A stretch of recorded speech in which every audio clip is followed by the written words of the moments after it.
Saudara, apakah Presiden terpilih Joe Biden mampu menyatukan kembali masyarakat Amerika Serikat yang sempat terpecah akibat Pilpres ini? Bagaimana dampaknya bagi Indonesia atas terpilihnya Joe Biden?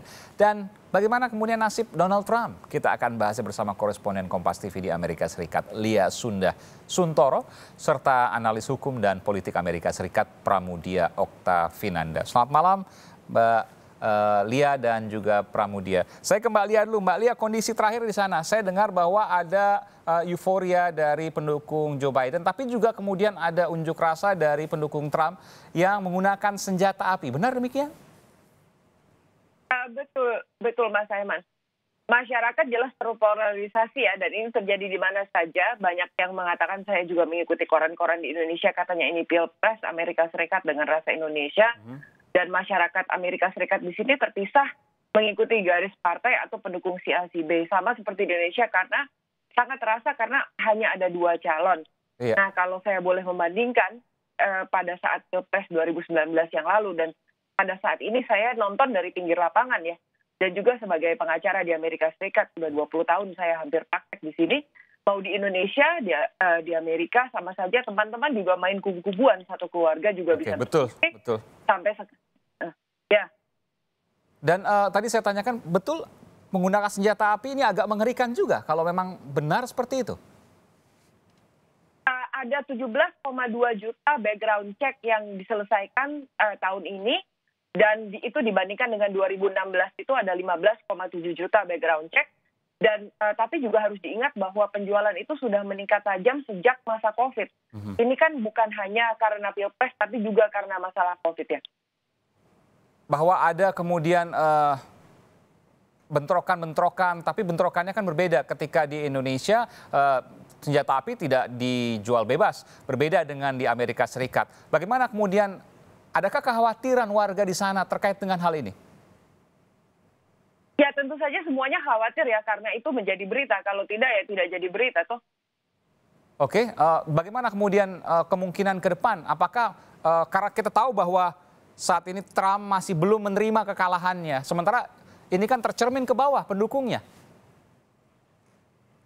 Ya, kalau pada saat ini memang banyak yang kalau dari berita dikatakan bahwa inner circle-nya Trump juga sudah mengatakan, ayo kita konsit saja, atau ayo kita konsit saja. Kemarin saya mengikuti di media di sini juga. Kita lihat, tapi Mitch McConnell sudah mengatakan bahwa akan ada transisi yang peaceful. Dan juga jangan lupa, kalau misalkan terminnya selesai, maka harus ada transfer of power ya. Dan saya lihat kalau di sini, kemungkinan ada satu prinsip hukum di Amerika itu mengenai, oke, karena ada lebih dari satu kombinasi untuk Trump menang ya, maka situasi ini sangat berbeda dibandingkan dengan ketika kasus Bush versus Gore tahun 2000, di mana selisihnya ya 537 suara. Oke, saya ke Bung Pramudia. Bung Pramudia, dalam catatan Anda pernah seperti ini? Saya seingat saya ya, tentu saya tidak punya data yang begitu banyak terkait dengan Pilpres Amerika Serikat. Belum pernah ada kemudian ketika sudah jelas ada kemenangan, lalu lawan yang menjadi rivalnya masih tetap bersikuku bahwa ia yang menang, Trump maksudnya. Apakah pernah kejadian seperti ini, yang kalah tetap mengklaim kemenangan? Belum pernah. Ini memang sepanjang sejarah pertama kali terjadi nih di Amerika dengan Trump ini. This is the first time. Bahkan dulu waktu zamannya ketika Bush versus Gore pun nggak sampai seperti ini gitu. Jadi ini pertama kalinya ini. Apa yang bisa Anda sampaikan dari sini kalau seandainya memang sampai detik-detik terakhir nanti tidak ada juga kemudian kelegoan dari Trump misalnya? Apakah itu mungkin dan apa yang terjadi? Ya, kalau di sistem Amerika kan begitu nanti Electoral College berkumpul dan nanti akan memutuskan siapa akan jadi presiden berikutnya, maka dia udah nggak akan lagi jadi presiden. Konstitusi Amerika itu jelas banget. Nanti Januari 2021 Presiden Trump itu akan hilang seluruh kewenangannya sebagai presiden dan berlaku secara otomatis. Artinya dia mau konstitusi atau enggak pun sebenarnya nggak ada artinya, karena dia akan langsung bubar, dan kalau kata orang-orang ya Secret Service akan dengan sangat mudah memindahkan dia dari White House. Dan terakhir, artinya bisa kemudian jalan terakhir ketika tidak menerima kekalahan ke Mahkamah Konstitusi kalau Indonesia, kalau di sana Supreme Court, begitu? Supreme Court. Nah, enggak. Jadi kalaupun dia mau mendisputkan hal tersebut, dia harus melakukan hal itu sebelum nanti inauguration di Januari. Kalau udah lewat itu, dia otomatis akan berhenti. Tidak peduli hasil dari Supreme Court. Baik, saya ke Mbak Lia. Mbak Lia, betul apa yang kemudian bisa dilakukan Trump ketika ia tidak mengakui kekalahannya dan tetap menganggap kemenangan dengan sejumlah data misalnya katakanlah seperti itu?